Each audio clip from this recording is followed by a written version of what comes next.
बीड कोर्टामध्ये दोनही बाजूचा युक्तिवाद सध्या पूर्ण झालाय। कोर्ट थोड्याच वेळात आता निकाल देणार अशी माहिती मिळते। कुठल्याही आरोपीनं वाल्मिक कराडचं नाव घेतलं नाही असा दावा वाल्मिकच्या वकिलानं केलाय, तर कराड विरोधात कुठलाही ठोस पुरावा नसल्याचं सुद्धा वाल्मिकच्या वकिलाचं म्हणणं आहे। वाल्मिक कराडची अटक बेकायदेशीर असल्याचं सुद्धा त्यांचं म्हणणं आणि वाल्मिक कराडवर हत्येचा गुन्हा लागू होऊ शकत नाही असंही वाल्मिकच्या वकिलाचं म्हणणं आहे। वाल्मिक कराडचे वकील सिद्धेश्वर ठोंबरे यांचा व्हीसीद्वारे हा युक्तिवाद सुरू आहे।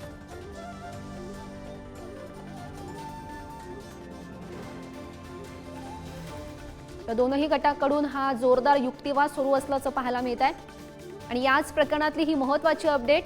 दोनही बाजूंचा युक्तिवाद हा पूर्ण झालाय। अगदी थोड्याच वेळात कोर्ट निकाल देणार अशी माहिती मिळते।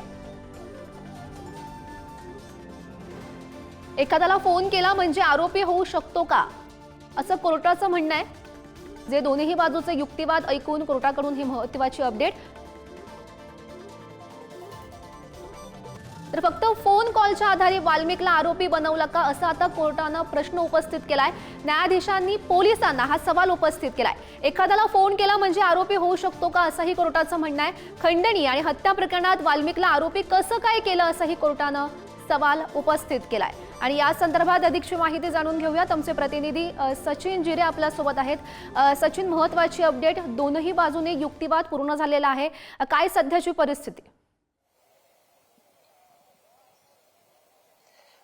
थोड्याच वेळात आता या सर्व युक्तिवादानंतर न्यायालय आपला निर्णय देणार आहे। पण यामध्ये प्रामुख्याने आपण पाहतो की ज्या गोष्टींवरती हा युक्तिवाद झालाय त्यावरती थोडंसं आपण पाहूया की यामध्ये सर्वात महत्त्वाचं म्हणजे सरकारी वकिलांकडून वाल्मिक कराड हा सराईत गुन्हेगार आहे, त्याची पार्श्वभूमी गुन्हेगारीची आहे।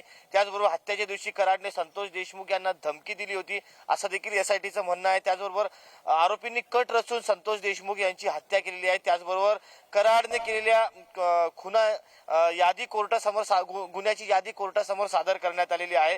त्याचबरोबर वाल्मिक कराडावर मकोका का लावला याची गुन्ह्याची यादी पोलिसांकडून न्यायालयात सादर करण्यात आलेली आहे। त्याचबरोबर ज्या दिवशी ही हत्या घडली होती त्या दिवशी सुदर्शन घुले, वाल्मिक कराड आणि तिसरा आरोपी यांच्यामध्ये जो 20 मिनिटाचा संभाषण झाला आहे ते संभाषण तपासणी करायची असं देखील या सांगितलं गेलं। त्याचबरोबर हत्येतला जो आरोपी आहे कृष्ण आंधळे हा देखील आरोपी फरार आहे, त्याला लपवण्यासाठी कोणी मदत केली का त्याचा शोध घेणं आहे हे देखील त्यामध्ये मांडण्यात गेले। त्याचबरोबर वाल्मिक कराड यांना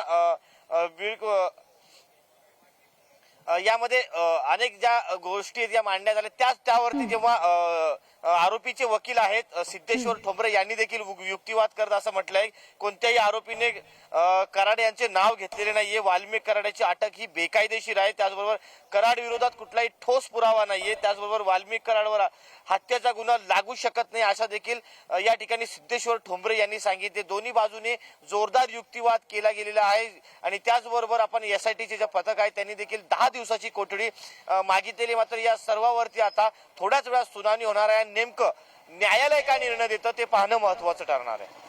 हो, नक्कीच सचिन, महत्त्वाची अपडेट या प्रकरणासंदर्भातली आपण पाहतोय। हत्येमध्ये वाल्मिकचा सहभाग आहे का हे तपासलं का असं आता कोर्टानं विचारलेलं आहे। कोर्टानं तपास अधिकाऱ्यांना हा सवाल उपस्थित केलेला आहे।